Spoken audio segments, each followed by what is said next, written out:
Before I get into the video, I just want to wish everyone a Merry Christmas. The day I'm recording this is December 25th, which is, of course, Christmas.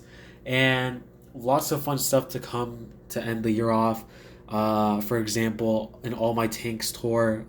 Well, I should not just limit it to tanks, since I'm going to be showing some other animals that I keep as well.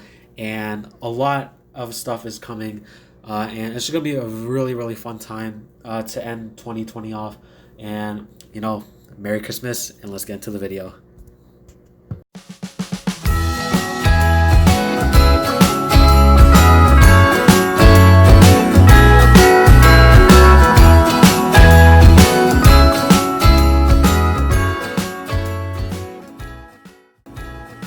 So today I'm going to be doing a first time impression of the new Omni 9-gallon Jellyfish Aquarium from the Jellyfish Warehouse. So let's get right into it.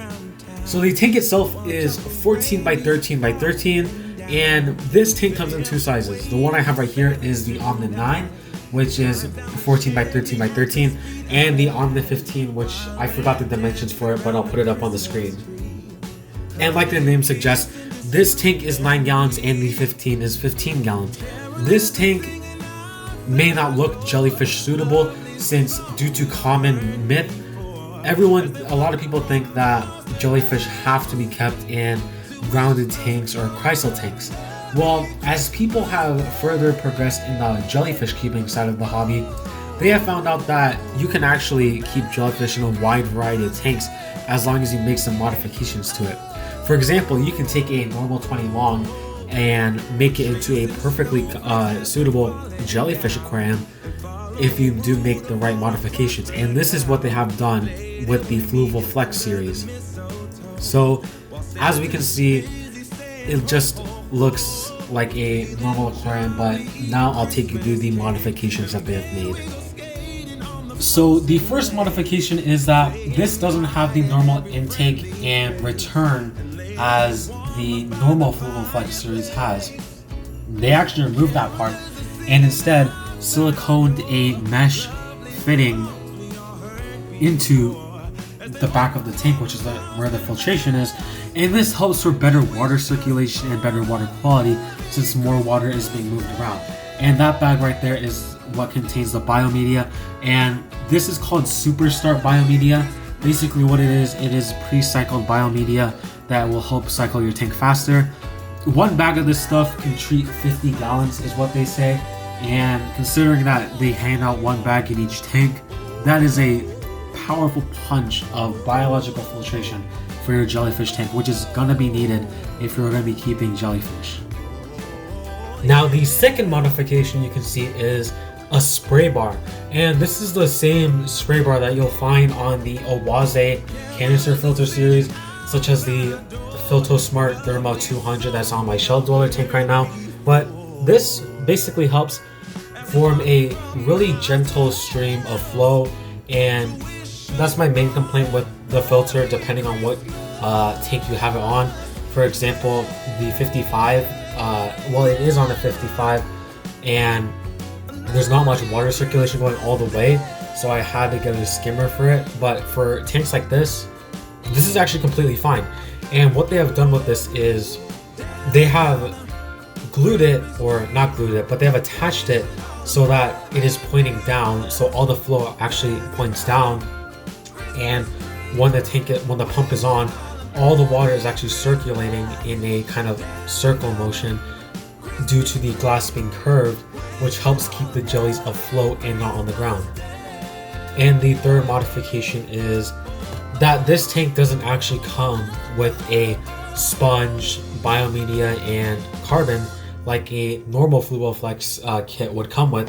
Instead, it comes with, like I mentioned, the Biomedia, and I believe what they have done is they've actually made the second compartment smaller, and I'm going based off first time interaction with the tank. I've never had a normal Fluval Flex tank either, but I think this is what they have done. But it doesn't come with any of that, so what I did was, as you can see, I put filter floss in the back, so that'll help catch all the debris. And the return pump is a normal adjustable return pump that you would find with the normal Fluval Flexes. A good example of this is, since I just set this tank about a couple hours ago, which is why you see some residue on the bottom of the tank that I have to siphon out, and some of the little particles I have to skim out, is that they do go in a circular motion due to the return pump connected to the spray bar. So yeah, this will just help keep the jellyfish afloat. And I will throw in some video of someone who actually does have a Omni 15, I believe, with a bay sea nettle in it, or a bay nettle I meant. And this video is from the Jellyfish Owners Association Facebook group, which the Jellyfish Warehouse does own, or created I mean. And the CEO and the founder Travis is in there, so that's a pretty good way to contact him if you have any questions. And you can also reach them by email, which I'll throw up on the screen. They're really responsive actually, which is why I am really happy to actually support these guys at the Jellyfish Warehouse, because they have great customer service, great customer communication, and their products are just really, really good. And the Omni 15 comes out to $389, and considering that the Cubic 20, which is one of the most popular options of the Jellyfish tank when it was still in production, costs the same amount that the Omni 15 does, and that tank was only 6 gallons. I believe these tanks are a really good steal, and they are pretty much the cheapest ones on the market. Now this leads me to my next point, which is, what jellyfish can you keep in the Omni 9? Now on the website they could say that you can keep 3 to 5 short tentacle jellyfish, no, not short tentacle, 3 to 5 long tentacle jellyfish, and 5 to 7 short tentacle jellyfish, depending on what species you keep.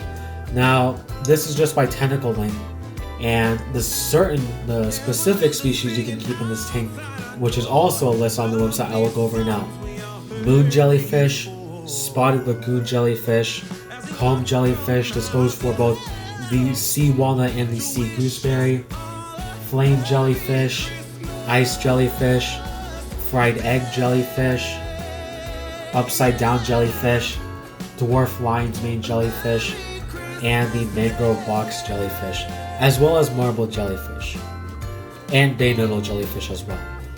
Now, all these species have different care requirements for each of them, so if you're planning on getting one of these species, always do your research to make sure that they are the correct care level for you, and you can actually take care of these animals. Now, I haven't installed a heater yet, but I will install a heater, and a heater or chiller, depending on what species you are keeping, can just fit right into the back chamber I forgot to mention earlier. Now, the final point of the video.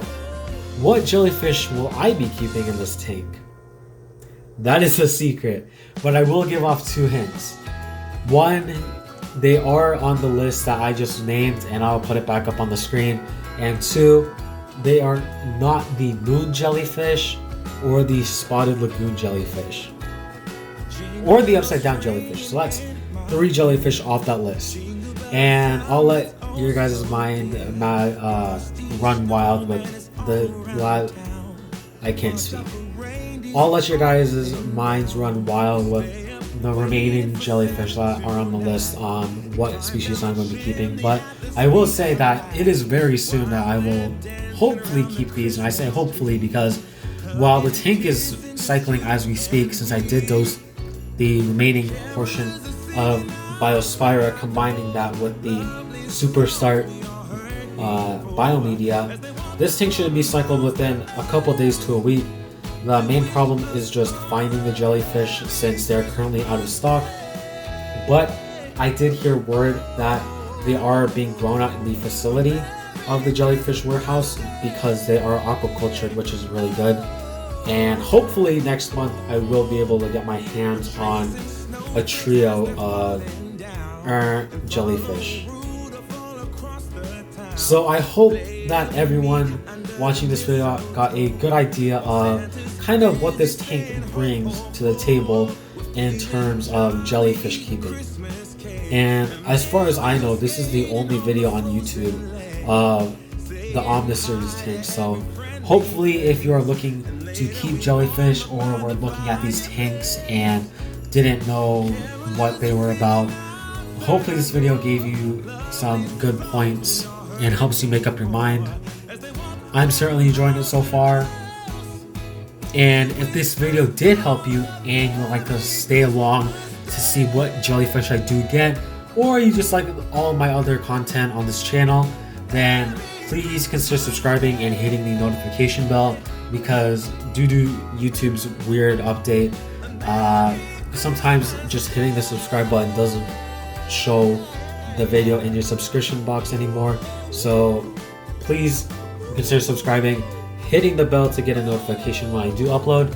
And if you did like the video, press that like button and consider sharing the video around. And with that, my name is Northwest Fish Keeping.